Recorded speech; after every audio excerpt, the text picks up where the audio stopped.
Many people believe that growing older means we shouldn't live alone, that solitude must bring sadness, risk, or isolation. But for many in their late 60s, 70s, and beyond, living alone can be one of life's most freeing, empowering choices. It's not about shutting others out. It's about stepping into a space that is fully yours. A place where your pace sets the rhythm, your preferences guide the day, and your peace is gently protected.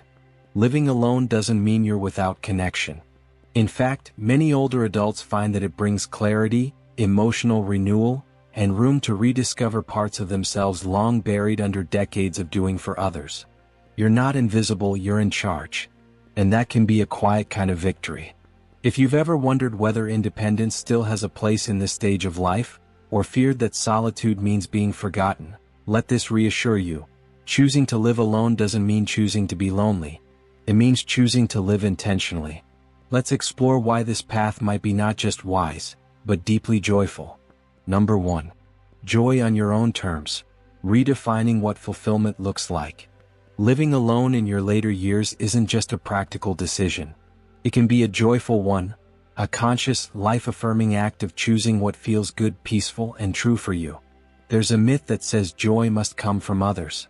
That fulfillment comes only from full dinner tables, noisy rooms, and busy calendars.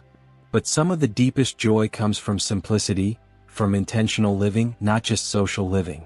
When you live alone, joy becomes more personal, more subtle, and often more profound. It might look like fresh sheets and a morning breeze through the window. It might be the quiet glee of reading 3 chapters uninterrupted. Or humming your favorite song out loud because no one's listening, except you. This kind of joy is unfiltered, unapologetic. It's not about performance or permission. It's about presence. For many older adults, this season of life brings a gentle turning inward, a return to the self. And with that return comes the freedom to delight again, to savor, to explore life not in a rush but in rhythm. Let me tell you about Evelyn, 76, who had been surrounded by people all her life, children, co-workers, community groups. But when she moved into her own space for the first time in decades, she worried it might feel empty. Instead, she discovered joy in the smallest things. She learned to make soup from scratch. She danced barefoot in the kitchen. She took herself on walks, not to reach a destination but to notice the flowers. She said, "I'm not lonely. I'm in love with my life again." That kind of joy doesn't always come loudly. Sometimes it whispers. Sometimes it arrives like sunlight on your favorite chair. But it does come when you're living in alignment with what matters to you. Living alone doesn't mean joy disappears. It means you finally get to define it. On your terms. In your way. And for many, that's not just a wise choice, it's a beautiful one. Number 2. Peace over tension. Fewer conflicts, more emotional ease. One of the most underappreciated gifts of living alone later in life is something so simple, so healing, it often goes unnoticed. The absence of daily conflict. When you live alone, you're no longer navigating another person's moods. You're not dancing around passive-aggressive remarks or bracing yourself for unsolicited opinions. You're not debating over the TV volume or biting your tongue at the dinner table. And while those may seem like small things, they add up, and they take a toll. Emotional friction, especially when it's constant, acts like a slow leak in your inner peace. It drains your energy. It clouds your clarity. It wears down your sense of self in ways you may not even realize until you finally exhale, alone, unburdened, in a room that belongs only to you. Because here's the truth, even in the most loving of homes, tension can grow. Sometimes it's a clash in habits or differing beliefs, or simply a different vision of how a shared space should feel. And while those differences might seem manageable at first, the constant need to explain, justify, or soften your truth begins to wear you down. You start shrinking, not dramatically but subtly. You speak less. You compromise more. You begin to walk a little more carefully. You adjust your preferences, your joys, even your laughter. And all of this, done in the name of keeping the peace, slowly chips away at your peace. Let me tell you about Leonard, a 79-year-old with a soft heart and a spark of humor. After a minor fall, he moved in with his daughter who loved him dearly, but also hovered. Every decision became a negotiation. Could he still drive? Should he eat that? Was gardening too dangerous? He began to feel small in the home he was meant to feel safe in. A year later, Leonard moved into a modest senior apartment, just a cozy space of his own. And within weeks something changed. His posture straightened. His laugh returned. He said, "It feels like my space is finally mine again." Living alone doesn't mean shutting people out. It means you get to choose how and when you connect. It means you protect your emotional boundaries. It means your relationships are rooted in choice, not obligation, mutual joy, not quiet resentment.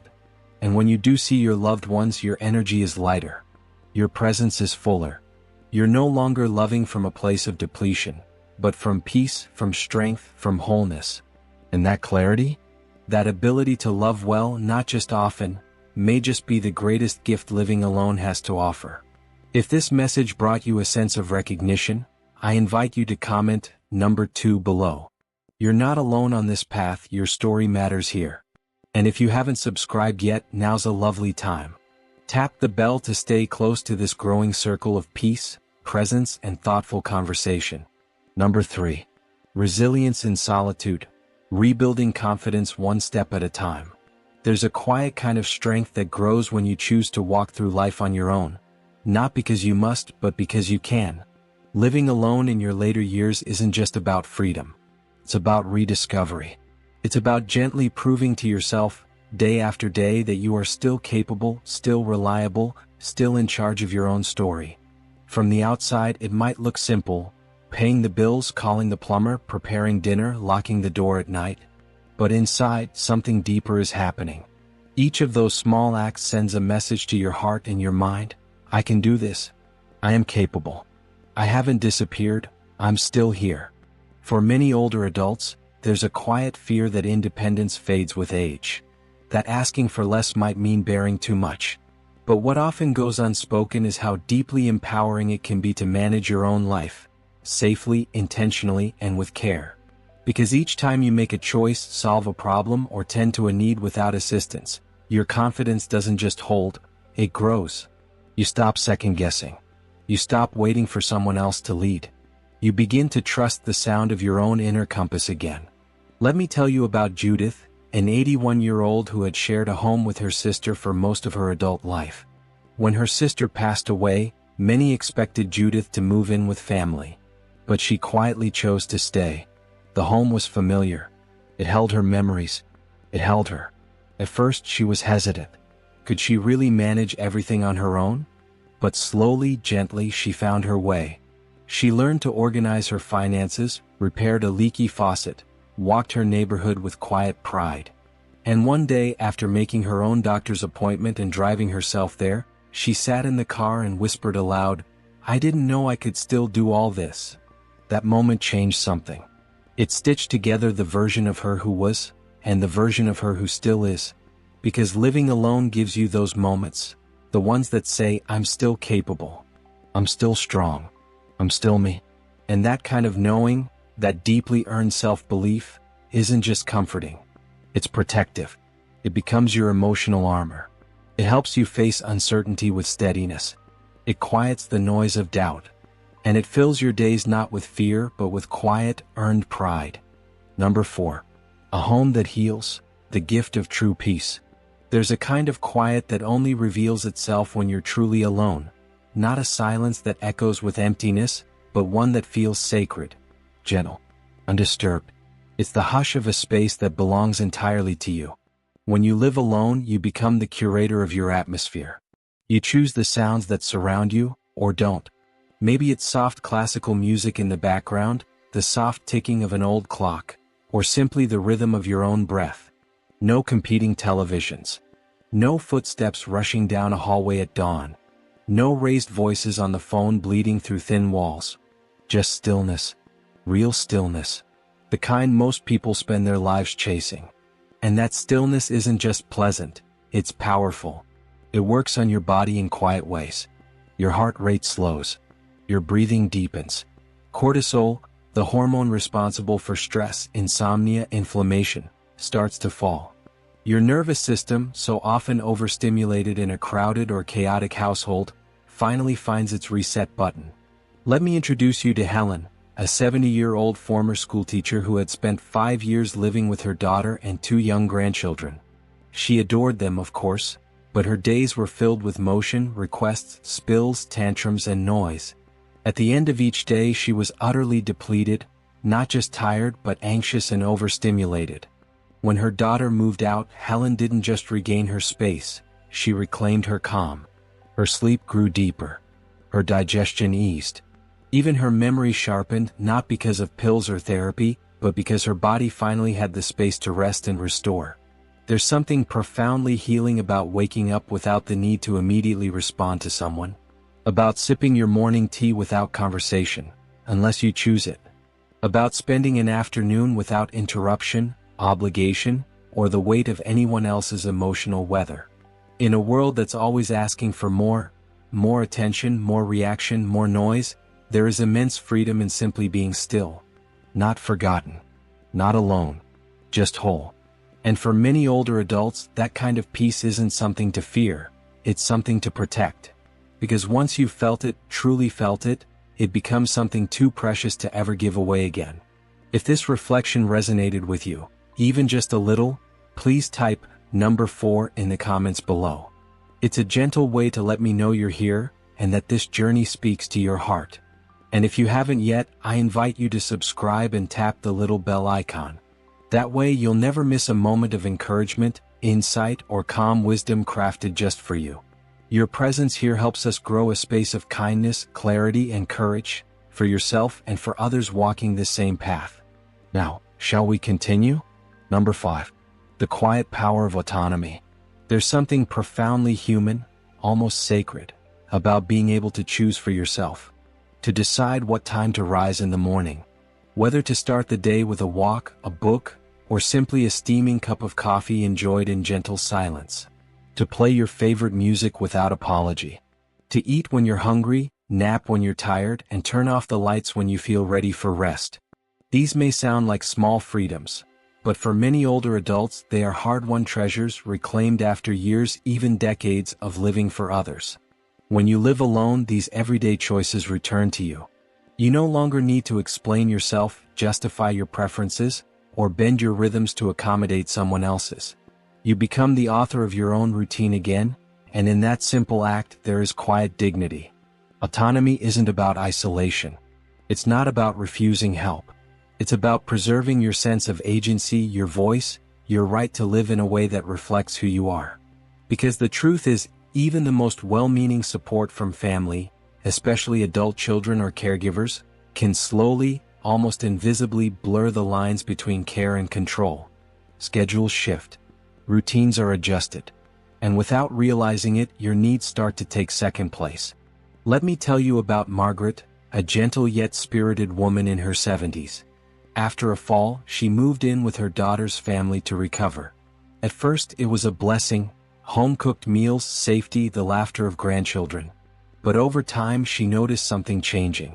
She stopped playing her favorite jazz records, too loud, too old-fashioned. She adjusted her meal times, her bedtime, her morning walks. Slowly she became quieter, smaller. When Margaret eventually returned to her own little flat, something shifted. She stood taller. She laughed more. She started dancing again, alone, barefoot in her kitchen. The autonomy had returned. And with it, her spirit. Living alone isn't just about solitude. It's about self-respect. About remembering that you are still becoming, still choosing, still worthy of shaping your life according to your own design. Because autonomy at any age builds confidence. And confidence, quiet and steady, leads to strength. Number 6. The healing rhythm of your own routine. There's a quiet kind of joy in moving through your day on your own terms. Not by the chime of an alarm or the rhythm of another household, but by the subtle language of your own body. To wake when you feel rested, not rushed. To eat when you're truly hungry, not when the clock says so. To walk, nap, read, or simply sit in stillness, because you feel like it, not because it fits into someone else's plans. When you live alone, you are free to reclaim this sacred rhythm. It might seem simple, even ordinary, but it's nothing short of life-giving. Your time returns to you like a favorite song you haven't heard in years. Too often, older adults adjust their lives around others. A caregiver's availability, a child's workday, a neighbor's spontaneous visit. And slowly, almost without noticing, they begin to lose the rituals that once gave their days meaning. Quiet mornings, slow breakfasts, afternoon crosswords, evening reflections. Let me tell you about Robert, a thoughtful 77-year-old who moved in with his nephew's family after a health scare. It made sense. He had company, hot meals, safety. But over time, something subtle began to erode. His mornings became a blur of school noise and rushing. He gave up his beloved crossword. Mealtimes were no longer his own. His sleep grew lighter. His joy dimmer. Eventually, Robert asked to move back into his old apartment. And what followed surprised even his doctors. His energy returned. He started sketching again. He began sleeping soundly through the night. He said, "It wasn't the space, it was the time. I got my time back." Shaping your own routine isn't selfish. It's sacred. It's how we honor our needs, how we hear ourselves again, how we reconnect with the small joys that make life meaningful. Living alone doesn't mean you've stepped away from the world. It means you're finally walking at your own pace. A pace that honors your body, your spirit, and the unfolding story of your days. If this truth speaks to you, I invite you to type number 6 in the comments. It's a simple way to say, "Yes, I see myself here." And if you found comfort in this space, don't forget to subscribe and tap the little bell. We're building something gentle and meaningful here, for you and others like you. Number 7. Coming home to yourself. The gift of inner connection. There's a kind of wisdom that only comes when the world grows quiet. Living alone, especially between 65 and 80, is not just a shift in circumstance. It's an invitation. Not just to reclaim your space or your schedule, but to rediscover you. In the stillness of your own home, without the background hum of others' needs, opinions, or expectations, something profound begins to stir. You begin to hear your own voice again, not the voice shaped by roles or routines, but the one that speaks softly from within. You start to remember what truly brings you joy, what still moves you, what makes you curious, tender, hopeful. For so many years we live in service to others, parenting, partnering, caregiving, showing up and giving out. Always tending, always doing. But when the noise settles and the home quiets, a sacred question begins to form. Who am I now? What do I want these years to feel like, not just look like? And that's not a sad question. It's a holy one. In solitude, the distractions fall away. And what remains is the raw, beautiful canvas of your life, open, honest, and ready to be touched again by wonder. Sometimes what grows is a creative practice. Painting, journaling, baking, praying. Sometimes it's as simple as watching the afternoon light move across the floor in silence and realizing, for once, there is no rush. Let me tell you about Harold, an 84-year-old widower who had lived a life full of people, full of noise. When his wife passed and his children moved away, he was surrounded by silence. At first he resisted it. He thought he had to fill it. But instead he sat with it. He began to journal. Then he recorded old memories, stories he had never told anyone. One day, with a tear in his eye, he said, "I thought I was alone. But I found someone in the quiet. I found me." Those words stayed with me. Because that is the quiet miracle of living alone. Not the absence of others, but the presence of yourself. To grow older in solitude is not to fade.